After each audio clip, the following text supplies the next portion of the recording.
70 গুণ রহমত দিয়েও তোরে বেটা পরিবর্তন করতে পারলো না, তুই কি পরিমাণ শক্ত না ফরমান।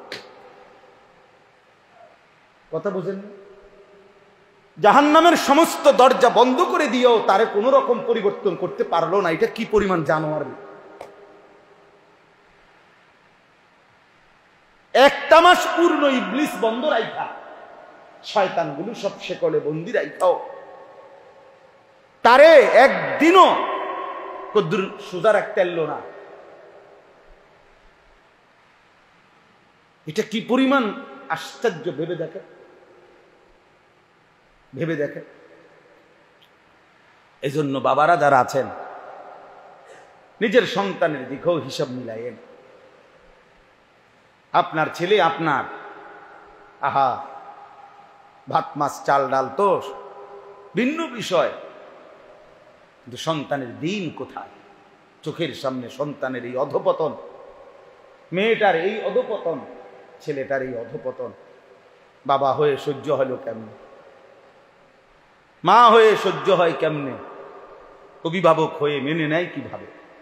যেই ছেলে মেয়েগুলো বেপর্দা হয়, বেহায়াপনা করে, ঈদের দিনেরও 5 ওয়াক্ত নামাজ পড়ে না, এই অপদার্থগুলোর যে রমজানে 2 পয়সা কোনো অর্জন হয় নাই, এটাই স্পষ্ট। একটা ওষুধ বুঝি লাগাতার 1টা মাস খাইয়া বুঝি, যেদিন ওষুধ খানা বন্ধ হইল তারপরে বুঝি ওষুধের টেম্পার একদিনও থাকতো না বুঝি। এটা কি ওষুধ খাইল? কথাটা বুঝছেন না? মানে একটা দিন তো কমপক্ষে ওষুধের মেয়াদ থাকবে না। হ্যাঁ, এটা কি অসভ্য! এই অপদার্থ কত বড় অপদার্থ! এই হাইওয়ান কি পরিমাণ হাইওয়ান! তার মানে মূল বিষয় হলো রমজানকে সে এক বিন্দুও আলাদা কোনো কদর করে নাই। আল্লাহর ঘর মসজিদে আল্লাহ তাআলাই আমাদেরকে আসবার বসবার, আল্লাহর জন্যই জমা হওয়ার তৌফিক দান করেছেন। এজন্য আমরা সকলেই বলি আলহামদুলিল্লাহ। অল্প একটু সময়, সামান্য কয়েকটি কথাই আমি আপনাদের সামনে আরজ করতে চাই। মূলত মাগরিবের নামাজ আমি এখানে আইসা পড়তে পারতাম, কিন্তু মালাই ভাঙ্গরাই বাজারে ভীষণ জ্যাম। আসছি আমি যেই সময়ে হিসাবে এখানেই আইসা জামাত পাইতে পারতাম, তো অনেক জ্যাম, গাড়ির অটো অনেক বেশি, যার কারণে আবার নাইমা মোটরসাইকেল দিয়ে আসছে। মোটরসাইকেলও মানে সাইড নেই, বহুত কষ্ট করে নওজোয়ান ভাই মোটরসাইকেলে করে আনছে। কোরআনুল কারীমের সূরা বাকারার 185 নম্বর আয়াতের শেষ অংশ আমি তেলাওয়াত করেছি অল্প একটু। মূলত সূরা বাকারা কোরআনুল কারীমের সবচেয়ে বড় সূরা। কোরআনুল কারীমের সবচেয়ে বেশি আহকাম, শরীয়তের বিধিবিধান সবচেয়ে বেশি বর্ণিত হয়েছে এই সূরাতে, সূরা বাকারার মধ্যে। বৃহৎ সূরা, 286 আয়াত, 2 নম্বর সূরা। এই সূরার 183 থেকে 187 এই 5টা আয়াত, 183, 84, 85, 86, 87, এই 5টি আয়াতের মধ্যে আল্লাহ তাআলা রমজান সম্পর্কিত যাবতীয় কথা উল্লেখ করছে। রমজানের উপরে যত কথা প্রয়োজন, মৌলিক, সেই কথাগুলো আল্লাহ তাআলা এই 5 আয়াতের মধ্যে উল্লেখ করছেন। উল্লেখ করে আল্লাহ তাআলা সর্বশেষ 187 নম্বর আয়াতে আলোচনার শেষ উপসংহার টানছেন আল্লাহ, যে কাযালিকা ইউবায়্যিনুল্লাহু আয়াতিহি লিন-নাস। এভাবেই আল্লাহ তাআলা মানুষের জন্যে আল্লাহর কথাগুলো বিস্তারিত ব্যাখ্যা করে দিলেন, মানে পূর্ণাঙ্গভাবে বলে দিলেন রমজান রোজা সম্পর্কিত কথাগুলো। কেন? আল্লাহ তাআলা বলেন লাআল্লাহুম ইয়াত্তাকুন, যেন ঈমানদারগণ সকলেই মুত্তাকি হতে পারে। এজন্য আল্লাহ বলেন আমি বিষয়টা একদম স্পষ্ট করে তোমাদের কাছে বলে দিলাম। তো এইখানে রমজান সম্পর্কিত এই বিস্তারিত আলোচনা আল্লাহ তাআলা উল্লেখ করছে। রমজানের মধ্যে মোটা দাগে 6টা জিনিস লক্ষণীয় বিশেষ। রোজা, পুরা 1 মাসের রোজা, ইফতার, সাহারি, তারাবি, এতেকাফ, শবে কদরের তালাশ, এলো স্পেশালি ইবাদত হলো এই 6টা।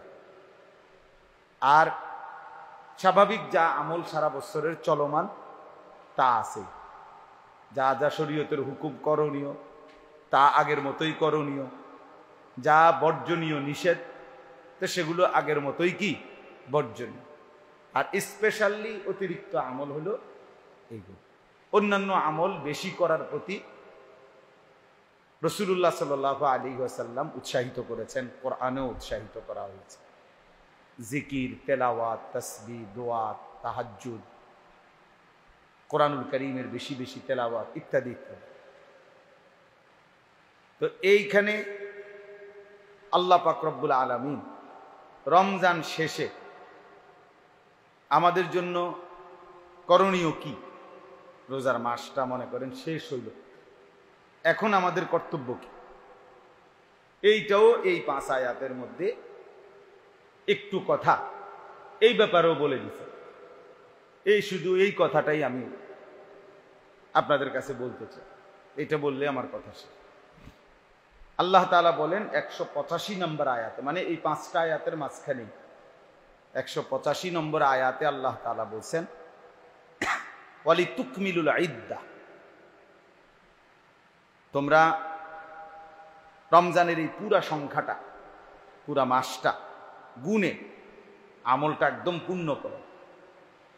অর্থাৎ রোজা রাখছো তো পুরা মাস রাখো, তারাবি পড়তেছো তো পুরা মাস পড়ো, ইফতার পুরা মাস করো, সাহারি তো পুরা মাস খাও, এতেকাফ তো শেষ দশক করো, শবে কদরের তালাশ তো সেটা শেষ দশকের বেজর রাত্রি, সবগুলো রাত্রেই সমানতালে বেজর রাত্রিগুলোতে শবে কদর তালাশ করো। অর্থাৎ ইবাদত আমল পুরাটা রমজান ব্যাপী পূর্ণ করো। অর্থ হলো দেখেন, অনেক সময় হয় কি, রমজান শুরু হইলে প্রথম সপ্তাহ 10 দিন তারাবির নামাজে, ফজরের নামাজে মসজিদ ভরা মুসল্লি হয়, কিন্তু দেখা গেছে সপ্তাহ 10 দিন যাইতে যাইতে ধীরে ধীরে মুসল্লি কমে যায়। এরপরে তারাবির নামাজ অর্ধেকে চলে আসে মুসল্লি। তাহলে আপনারা শুরুতেই কেন পড়লেন, মাঝখানেই কেন ছেড়ে দিলেন?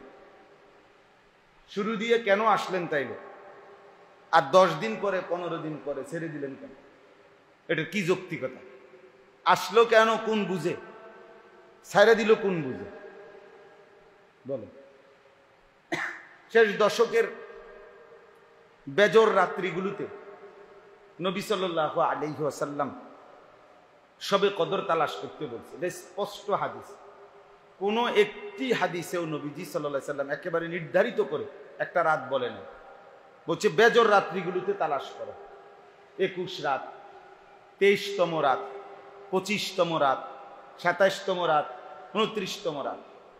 তো শবে কদরের গুরুত্ব আপনি বুঝলেন, আপনি বুঝেনও, তা আপনি শুধু 27তম রাত্র জাগলেন, তো 23তম বেজর রাত জাগলেন না কেন?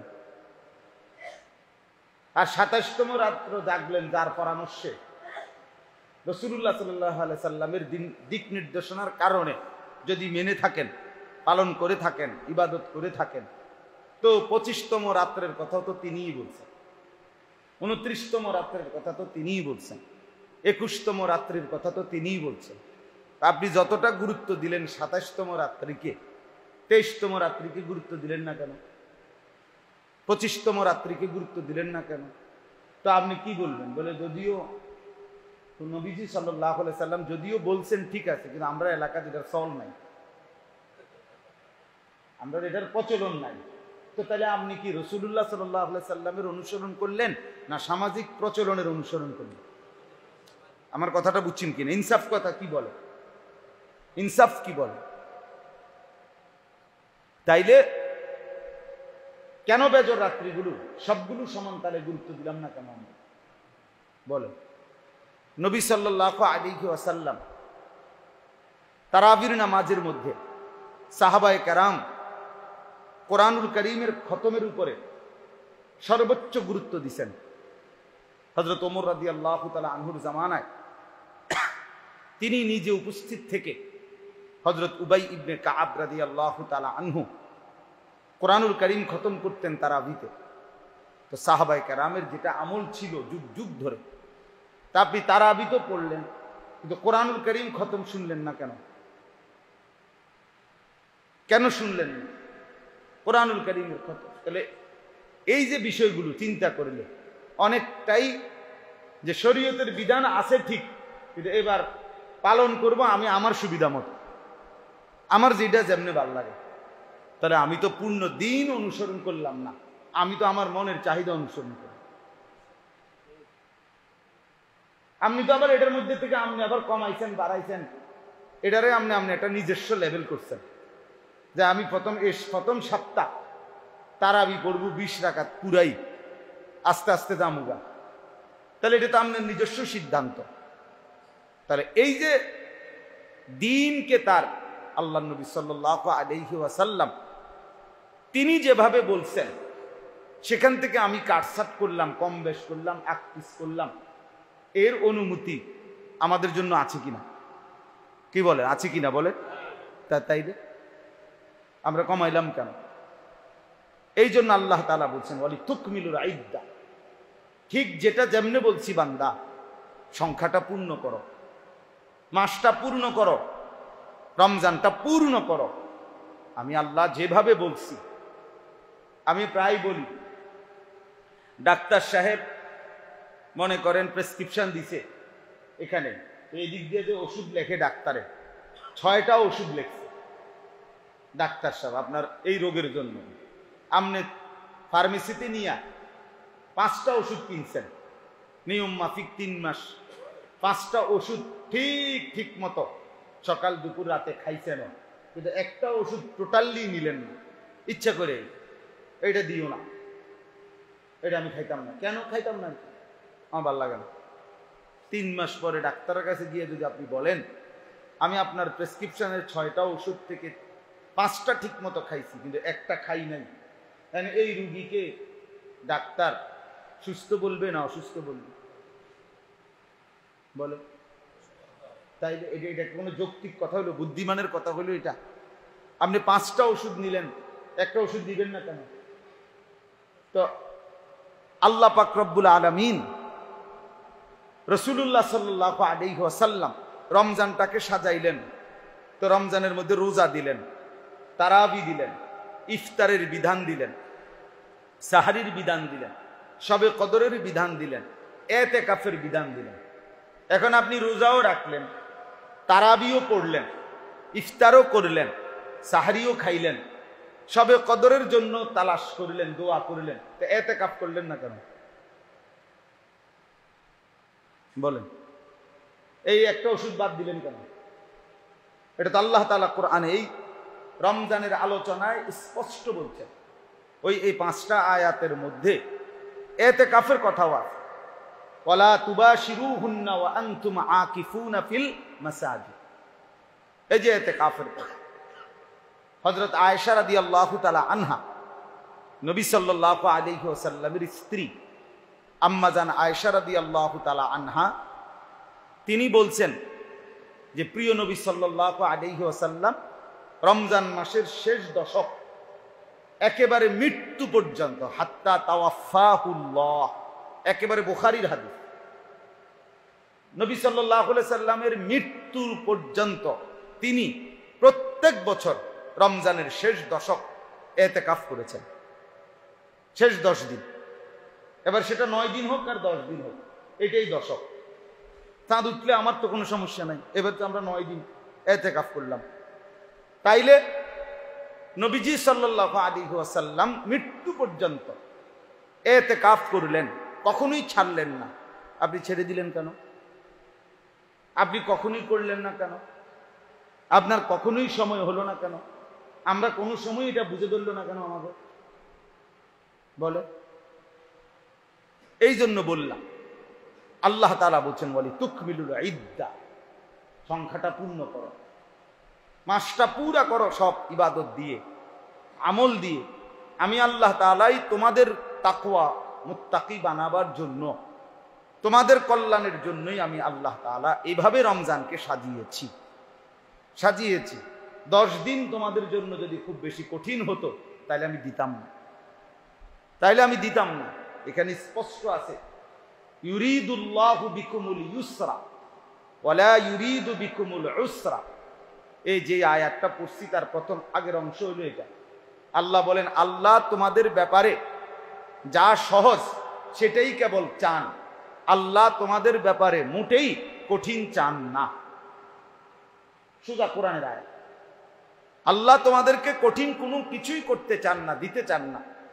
যা দিয়েছেন যেটা সহজ তোমার সাধ্যের ভিতরে, আল্লাহ তাআলা তোমার দেহের ভিতর বাহির শারীরিক সক্ষমতা, এটা তো আল্লাহ তাআলাই ভালো জানেন।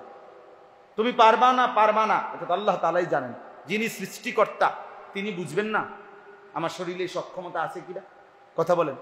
কোরআন শরীফে আছে, আল্লাহ তাআলা বলেন আলা ইয়ালামু মান খালাক, যিনি সৃষ্টি করেছেন তিনি তার সৃষ্টি সম্পর্কে জানবেন না? এটা কি হইতে পারে? তিনি বুঝবেন না, আল্লাহ তাআলা জানবেন না, তার চাইতে বেশি জানবে কে? তার চাইতে বেশি বুঝবে কে? কে বুঝবে? তাইলে আল্লাহ তাআলা বলেন, আমি কিন্তু তোমাদেরকে একটা বিধানও কঠিন করতে চাইনি, সহজ করেছি। ইউসর মা জাআলা আলাইকুম ফিদ-দীন মিন হারাজ। আল্লাহ তাআলা বলে, দ্বীনের নামে বান্দা আমি তোমাদের উপরে কোনো কঠিন কোনো বোঝা আমি চাপিয়ে দেই না, একটাও না। বান্দা তুমি ভুল বুঝো না, বান্দা আমার চাইতে তোমার প্রতি দরদি আর কেউ না। তুমি জানো না আল্লাহ তাআলা বলছেন বারবার তিনি রউফ, বান্দার প্রতি ভীষণ কল্যাণকাম, রহিম। আল্লাহ তাআলা বলছে বান্দার প্রতি সবচেয়ে বেশি দয়াবান, পূর্ণাঙ্গ দয়াবান। ওয়া কানা বিল মুমিনিনা রাহিমা।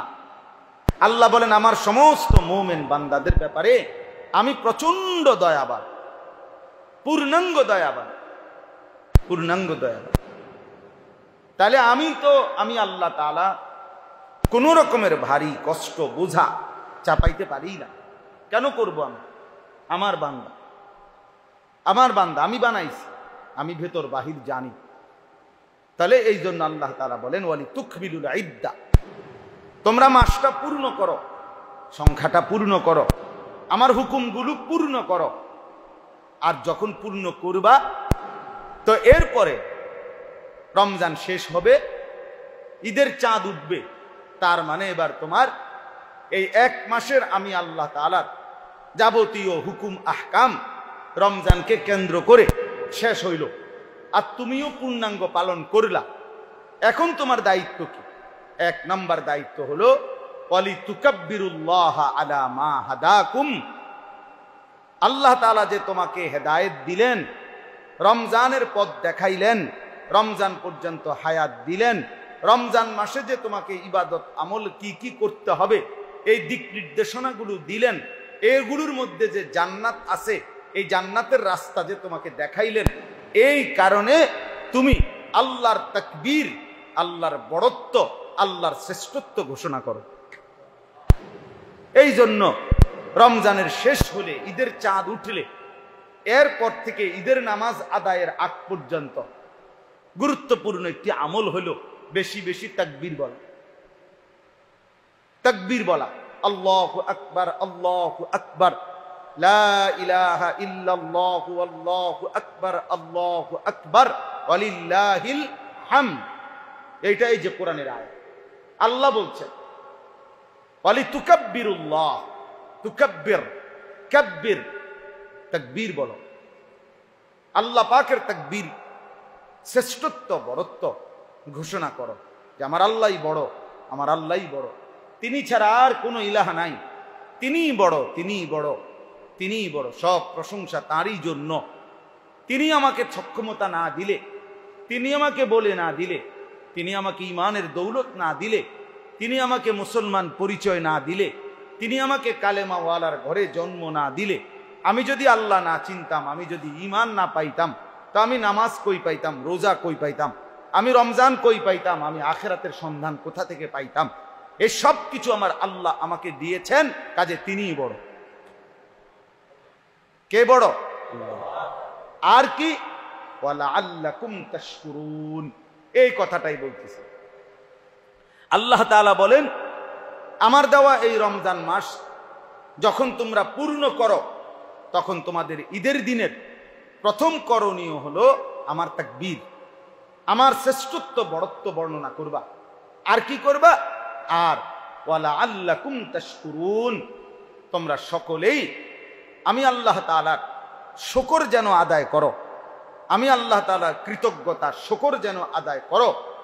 এই জন্য আমি আল্লাহ তাআলা তোমাদেরকে বললাম যে রমজানের সমস্ত বন্দিগি, ইবাদত, হুকুম, আহকাম পুরা গুনে গুনে হিসাব করে করে আদায় করো। আদায় করার বরকতে, সমস্ত রমজান পুরাটা গুরুত্ব দিয়ে পালন করার বরকতে তোমার ভিতরে যেন শুকর আসে, আমি আল্লাহর প্রতি কৃতজ্ঞতার যোগ্যতা তৈরি হয়, এইটা যেন তোমার অর্জন হয়। পরবর্তী জিন্দিগি যেন তুমি আমি আল্লাহর শুকর আদায় করতে পারো, এই উদ্দেশ্যে আমি আল্লাহ তোমাকে বললাম রমজানের এই সংখ্যাটা, রমজানের এই ইবাদতটা, রমজানের এই হুকুম আহকামগুলো তুমি পূর্ণ করো।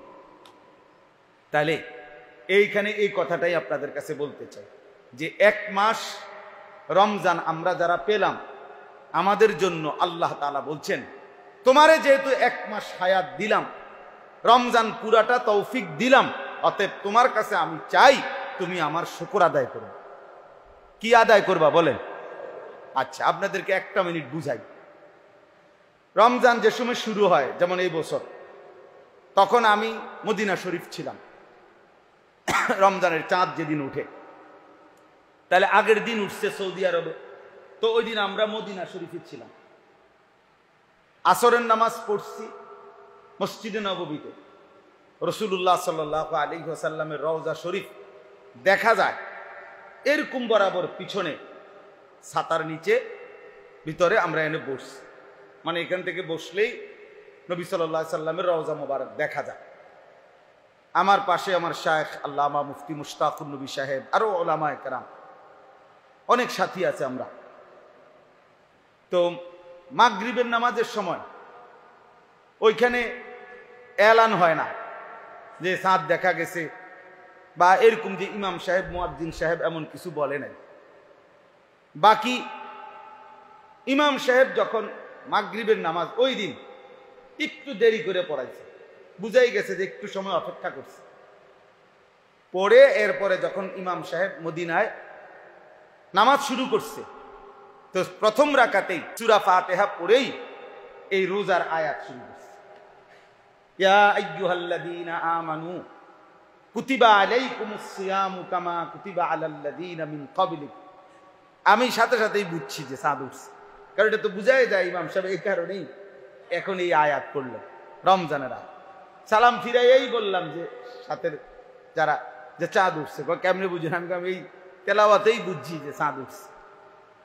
তো তখন এই নামাজের সালাম ফিরাইয়া মক্কা শরীফ এবং মদিনা শরীফ প্রত্যেক নামাজের ওয়াক্তের পরেই জানাজা হয়, জানাজার হয় আর কি। এই জানাজার এলান হয়েছে এই মাগরিবের পরেও। তখন এই কথাটা বলতেছিলাম যে এই যখন জানাজার এলান হলো, তখন আমার হুজুর আল্লামা মুফতি মুশতাকুর নবী কাসেমি হুজুর বলতেছিলেন, হায় মাওলানা, দেখেন এই মানুষগুলো যখন এখন যাদের জানাজা হবে, এরাও গত 2 মাস অপেক্ষায় ছিল যে আল্লাহ রমজান পর্যন্ত হায়াত দিয়েন। এই মানুষগুলোও তো দোয়া করছে, আল্লাহুম্মা বারিক লানা ফি রাজাব ওয়া শাবান ওয়া বাল্লিগনা রমাদান। এরাও তো অপেক্ষায় ছিল, হায়াত তো পাইছিল, কিন্তু লাস্ট আজ চাঁদ উঠলো, আজ তাদের জানাজা হল। তাইলে এই যে এই মুহূর্তেও রমজান থেকে বঞ্চিত হইল, যে এই মুহূর্তে চাঁদ উঠল। এরা এখন মাগরিবের পরে যাদের জানাজা হইছে, তারা গত 10 দিন আগে মারা গেছে, তো আজকে মারা গেছে, আজকে ইন্তেকাল করছেন উনি। তাহলে এই দেখতে দেখতে রমজান তো আসলো, কিন্তু উনি তো হায়াত পাইল না। অথচ আল্লাহ তাআলা আমাকে, আপনাকে আপনাকে আপনাকে আপনাকে নওজোয়ান ভাই, আল্লাহ তাআলা তোমাদেরকে রমজান দিচ্ছেন পুরাটা মাস। যেদিন রমজান শেষ হয়, আমরা এতেকাফে ছিলাম। এই এতেকাফে গত বছর আমাদের সাথে একজন বয়স্ক লোক এতেকাফ করছিলেন। এই বছর উনি মাদ্রাসার পাশেই বাড়ি, উনি অসুস্থ, উনি এতেকাফে আসতে পারেন এই মসজিদে।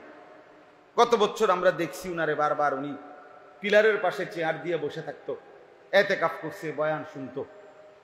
ঠিক যেদিন শেষ 29তম রমজান, ওই দিন আসরের নামাজের পরে উনি ইন্তেকাল করছে। মাগরিবের পরে চাঁদের খবর আসছে আমাদের দেশে, এশার নামাজের ওয়াক্তে ওনার জানাজা হয়েছে। তাইলে এই রমজানের এই আসর থেকে মাগরিব এটুকু অংশ উনি পাইছে না, শেষ করতে পারতেন। অল্প কুদ্দুর তো রয়ে গেল ওনার, এটুকু তো উনি শেষ করতে পারে না। তাইলে প্রিয় ভাই আমার, কেউ তো চাঁদ উঠবার মুহূর্তেও কবরে চলে গেল, কেউ শেষ হওয়ার মুহূর্তেও কবরে চলে গেল। আমি আপনি হায়াত তো পাইলাম, চাঁদ উঠাও দেখলাম, রমজানের চাঁদ, আবার ঈদের চাঁদ, শাওয়ালের চাঁদও দেখলাম। একটা মাস পূর্ণাঙ্গ আমি আল্লাহ তাআলা আমাকে হায়াত দিলেন, সুস্থতা দিলেন, বাঁচিয়ে রাখলেন, পূর্ণাঙ্গ মাসটা হায়াত দিলেন। এবার ভেবে দেখেন আমাদের কি পরিমাণ শুকর আদায় করা উচিত, কি পরিমাণ কৃতজ্ঞ হওয়া উচিত। এই কথাটাই আল্লাহ তাআলা এখানে বলছেন, ওয়ালাআল্লাকুম তাশকুরুন। বান্দা, আমি কেন রমজান দিলাম, কেন পূর্ণ মাস গুনে নিতে বললাম, সবগুলো বন্দিগি কেন করতে বললাম? আল্লাহ বলে, সবগুলো পালন করতে পারলে, পুরা মাস হায়াত পেলে, সবগুলো ইবাদত যদি করতে পারো, তাহলে তোমার মধ্যে যেন শুকরের অনুভূতি আসে, কৃতজ্ঞতার অনুভূতি যেন জাগ্রত হয়। এই জন্য আমি আল্লাহ তাআলা তোমার জন্যই রমজান দিলাম।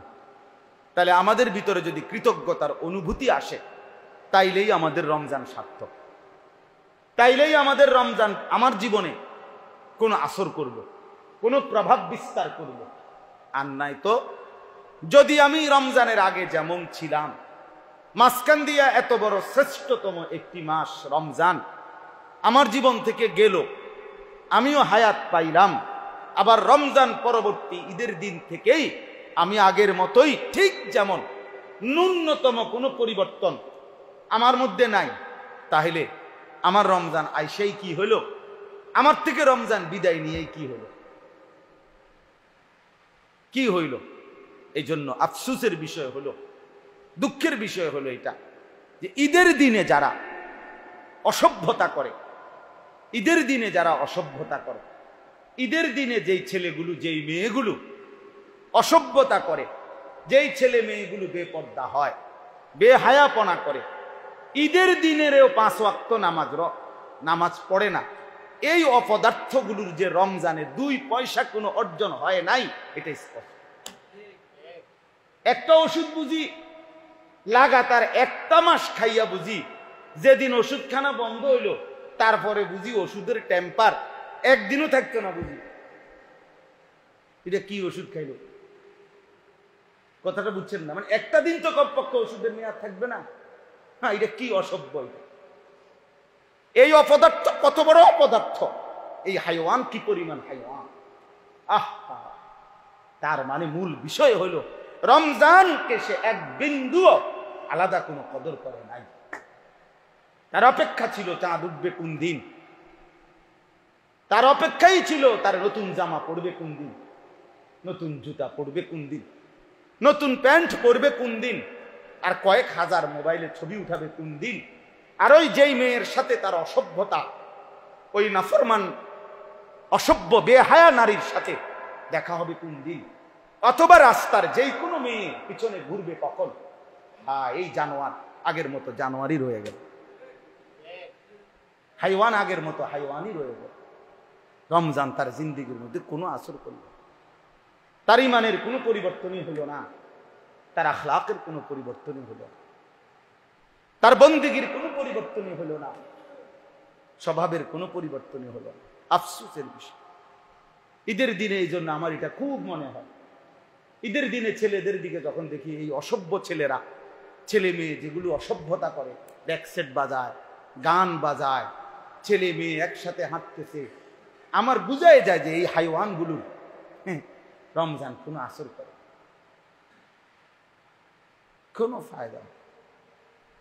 ওয়ালাআল্লাকুম তাশকুরুন, আল্লাহ তাআলা তো বলেন আমি তো চেয়েছিলাম তুমি আমার শুকর করবে, আমি তো ভাবছিলাম তুমি রমজান পাইয়া যে হায় রমজান আমার জীবন থেকে চলে গেল, আবার যদি না পাই, একটা রমজান আমার জীবন থেকে আমার কোনো পরিবর্তন, 70 গুণ রহমত দিয়েও তোরে বেটা পরিবর্তন করতে পারলো না, তুই কি পরিমাণ শক্ত না ফরমান। কথা বুঝেন? জাহান্নামের সমস্ত দরজা বন্ধ করে দিয়েও তারে কোন রকম পরিবর্তন করতে পারলো না, এটা কি পরিমাণ জানোয়ার।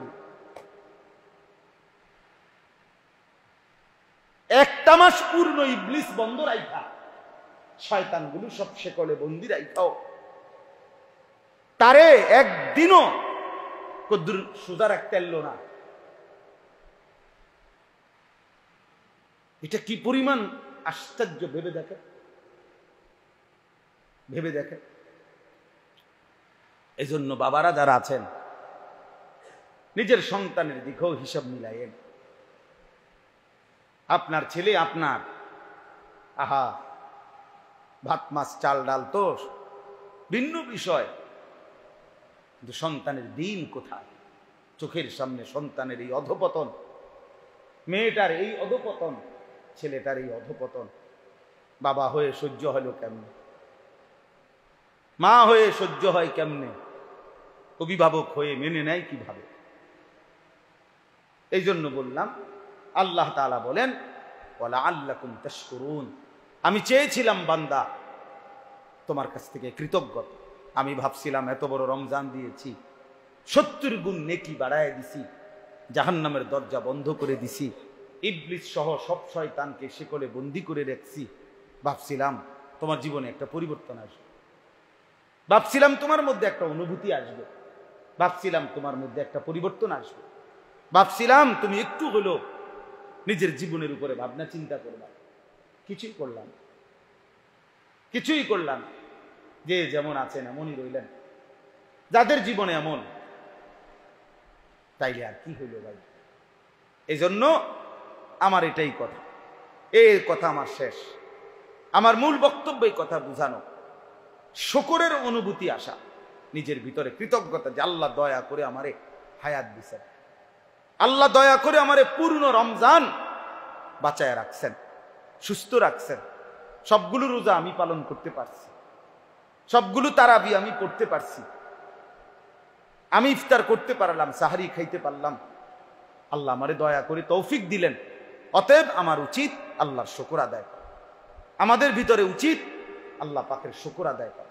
এই জন্য প্রিয় নওজোয়ান, তুমিও তোমার জিন্দিগি মিলাইও, তোমারে তোমার হাতে, আমি আমার হাতে, তোমরাও তোমাদের জীবন হিসাব মিলাইও, তোমাদের আখলাক তোমরাই মিলাইও। ভাইয়া তুমি মনে রাখো তুমি মুসলমানের ঘরে জন্ম নিছ, মনে রাখো তোমরা বাপ মা মুসলমান, মনে রাখো তোমার আল্লাহ আছে, রাসূল আছে। তুমি ভুলে গেলেও আল্লাহ তোমারে ভুলে নাই, ভুলে গেলেও মৃত্যু হয়েই যাবে, মৃত্যু হয়েই যাবে। এই মসজিদের আজান, আচ্ছা এই মসজিদের আজান মুয়াজ্জিন সাহেব আছেন? আচ্ছা দিয়েন 2 মিনিট বসেন। 8টায় জামাত না? হ্যাঁ অসুবিধা নেই, 5 মিনিট আমার শেষ কথা, 5 মিনিট পরে আজান দিয়ে 8টাতেই জামাত হবে, অসুবিধা নেই। তো এই জন্য আপনাদের কাছে আমি এই অনুরোধটুকুই করলাম, শুকর। তাহলে আজকে আমার বক্তব্য এটাই যে রমজান পরবর্তী আমার ভিতরে কৃতজ্ঞতার অনুভূতি আসা, আমি যেন আল্লাহর ইবাদতে আগে বাড়ি, আমি যেন গুনার রাস্তা থেকে পেছনে সরি। শুকর কাকে বলে? তাফসীরের মধ্যে আছে, আপনারা সহজেই বুঝবেন। কৃতজ্ঞতা আদায় করা, এই তো না, বাংলা তো বুঝেন। এই কৃতজ্ঞতা আদায় করে কিভাবে? নিয়ম হলো, যে আপনার উপরে অনুগ্রহ করল, এই যিনি অনুগ্রহ করলেন তার মর্জি মোতাবেক, তার পছন্দ মোতাবেক ওই জিনিসটিকে ব্যয় করা, এটাকেই বলা হয় কৃতজ্ঞতা। শুকর বলে এটাকে। তে এখন বলেন, আমাদের মাথার চুল থেকে পায়ের নখ পর্যন্ত আমাদের সারা দেহ, সারা অঙ্গ, ভেতর এবং বাহির, এবং আমাদের জীবনের যা উপার্জন অর্জন, এই স্ত্রী, সন্তান, ছেলে মেয়ে, আয় রোজগার, বাজার ব্যবসা, উপার্জন, ঘর দোকান, বাড়ি, চাকরি, টাকা পয়সা, ক্ষেত জমি, ফল ফুল ফসল, যা আমার জীবনে, এর সব কিছু কার দেওয়া? বলেন সবাই। তাহলে এখন সোজা কথা, যার দেওয়া, যার অনুগ্রহ, ওই প্রত্যেকটা জিনিসকে তার মর্জি মোতাবেক, তার পছন্দ মোতাবেক, তার সিদ্ধান্ত মোতাবেক ব্যবহার করা, এটাকেই বলে শুকর, এটাকেই বলে কৃতজ্ঞতা, এটাকেই বলে কৃতজ্ঞতা। সহজ কথা, সহজ কথা। অতএব আল্লাহ তাআলা আমাদের কাছে বলছেন, আমি চাই তোমরা আমার কৃতজ্ঞতা আদায় করবা। তো কৃতজ্ঞতা আদায় করবেন কিভাবে? আল্লাহ তাআলার দেওয়া সমস্ত নিয়ামত আল্লাহ তাআলার মর্জি মতো, পছন্দ মতো ব্যবহার করা। এখন মনে করেন চোখ আল্লাহ দিয়েছেন, তো আল্লাহ তাআলা চেয়েছেন চোখ ভিন নারী থেকে নামায় রাখবা। যে নারীকে দেখার তোমার জন্য অনুমতি নাই, এই চোখে সেই নারী দেখো না। তো এটা আল্লাহর হুকুম, তাফসীরে আছে এই আল্লাহর হুকুম, চোখ ভিন নারী থেকে নামাইয়া রাখা, এটা চোখের নিয়ামতের শুকর। হাত আল্লাহ তাআলা দিয়েছেন, এই হাতকে গুনার স্পর্শ করা, কোন হারাম জিনিস স্পর্শ করা, এই হাতে মদ স্পর্শ করলেন, এই হাতে ভিন নারী স্পর্শ করলেন, এই হাতে হারাম যে কোনো জিনিস স্পর্শ করা থেকে এটাকে ফিরিয়ে রাখা, এটা হাতের নিয়ামতের শুকর। এই পেট আল্লাহ তাআলার দেওয়া নিয়ামত। তো এই পেটকে হারাম খাদ্য, হারাম লোকমা, হারাম খাবার, মদ, নেশা জাতীয় জিনিস এবং হারাম উপার্জনে কামাই করা খাবার থেকে এই পেটকে বাঁচিয়ে রাখা, এটা এই পেটের নিয়ামতের শুকর। স্ত্রী আমার আল্লাহর দেওয়া নিয়ামত। তো এই স্ত্রীকে বেপর্দা থেকে হেফাজত করা, এটা আমার স্ত্রী যে আল্লাহ আমাকে দিয়েছেন, এই নিয়ামতের শুকর। ছেলে মেয়ে আমার আল্লাহর দেওয়া নিয়ামত। আল্লাহ তাআলা এই নিয়ামত আমাকে দিয়েছেন। 18 বছর সন্তান হয় না, 24 বছর সন্তান হয় না, 20 বছর সন্তান হয় না, এরকম কত অভাগা মা রাতের পর রাত কাঁদে, চোখের পানি ফেলে। কত বাপ সারা দিন রাত কাঁদে একটা সন্তানের জন্য। আল্লাহ আমাকে 4টা সন্তান দিছেন, 2টা সন্তান দিছেন, 4টা সন্তান দিছেন।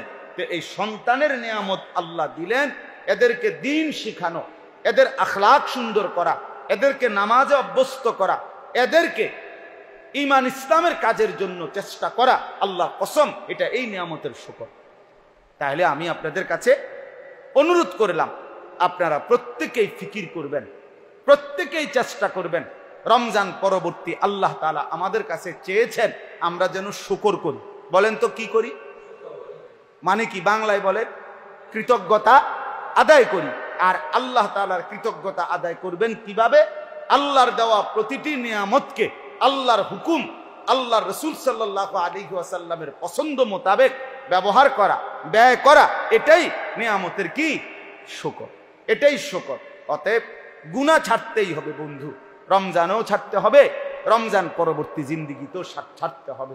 নাই তো সব সময়ের কথা একটা, যে আল্লাহ তাআলা যেই জীবনের মধ্যে ইবাদত নাই, মুসলমান হয়ে ইমানদার হয়ে যেই জীবনে বন্দিগি নাই, হালাল হারামের কোনো অনুভূতি নাই, আল্লাহর কসম আমরা সারা বছর এটা বলি আমি, যে ওই জীবন মানুষের জীবন না, ওই জীবন জন্তু জানোয়ারের জীবন, হাইওয়ানের জীবন, হাইওয়ানের জীবন। হালাল হারাম, এই হালাল হারামের অনুভূতি নাই যার মধ্যে, পাক নাফাকের অনুভূতি নাই, বৈধ অবৈধতার তারতম্য পার্থক্য যার মধ্যে নাই, এই জীবন মানুষের জীবন না, এই জীবন মুসলমানের জীবন না। অতএব আমরা প্রত্যেকে ইনশাআল্লাহ আজকে ঈদ পরবর্তী এই দিনে এতটুকু উপদেশ নসিহত করলাম যে আমরা যেন প্রত্যেকে শুকর করি। আল্লাহ তাআলা আমাদেরকে তৌফিক দান করেন। এই মাদ্রাসা নূরে মদিনা মাদ্রাসা আল্লাহ তাআলা কবুল করে নেন। আমি এখানে আইসেই বুঝলাম যে আমি এখানে আরেকবার আসছিলাম, আগে একবার আসছিলাম। আমরা দিল থেকে দোয়া করি। আমার নওজোয়ান ভাই, আপনাদের কাছে আমার অনুরোধ, দোস্ত তোমরা ভাই যেখানেই দ্বীনি মাদ্রাসা হয়, আল্লাহর কোরআন পড়ানো হয়, রাসূলুল্লাহ সাল্লাল্লাহু আলাইহি সাল্লামের হাদিস শেখানো হয়, দোস্ত তোমাদের কাছে আমার অনুরোধ, তোমরা কোরআনের পাশে থাইকো, রাসূলুল্লাহ সাল্লাল্লাহু আলাইহি সাল্লামের পাশে থাইকো, দ্বীনের পাশে থাইকো, কোরআনের খেদমতে সহযোগিতা করো। কখনো 100 টাকাই পারো, কখনো 500 টাকাই পড়ো, কখনো একটা বুদ্ধি দিলা, কখনো একটা খোঁজখবর নিলা, কখনো একটু পরামর্শ দিলা। এই ভালোবাসা দিলে আল্লাহ তাআলা নিজের এবং নিজের জেনারেশনকে ঈমান দান করে, বরকত দান করে, বরকত দান করে। লম্বা সময় নাই, নাহলে বলতাম। মুসা আলাইহিস সালাম ওই এক মা বাবা নেককার ছিল, তাদের সন্তান এতিম, তাদের ভাঙা ওয়াল সোজা করে দিছে। তো বলছে যে তাদের বাবা নেককার ছিল, এই জন্য আমি তাদের সম্পদের হেফাজতের জন্য এই ভাঙা ওয়ালটি আমি সোজা করে দিলাম। অর্থাৎ বাবা মার নেক আমলের বরকতে আল্লাহ তাআলা এতিম সন্তানদেরকে নবীর মাধ্যমে সাহায্য করেছেন। এজন্য নেক কাজ বিফলে যায় না। এজন্য আপনাদের কাছে অনুরোধ, আপনারা এই মাদ্রাসাটাতে সহযোগিতা করবেন, ভালোবাসা দিবেন, আপনাদের সন্তানদেরকে পড়তে দিবেন। আল্লাহ তাআলা আপনাদের সবাইকে তৌফিক দেন, কবুল করেন। এই মাদ্রাসাকেও আল্লাহ তাআলা কবুল করেন। আমিন। সুবহানাল্লাহি ওয়া বিহামদিহি, সুবহানাকাল্লাহুম্মা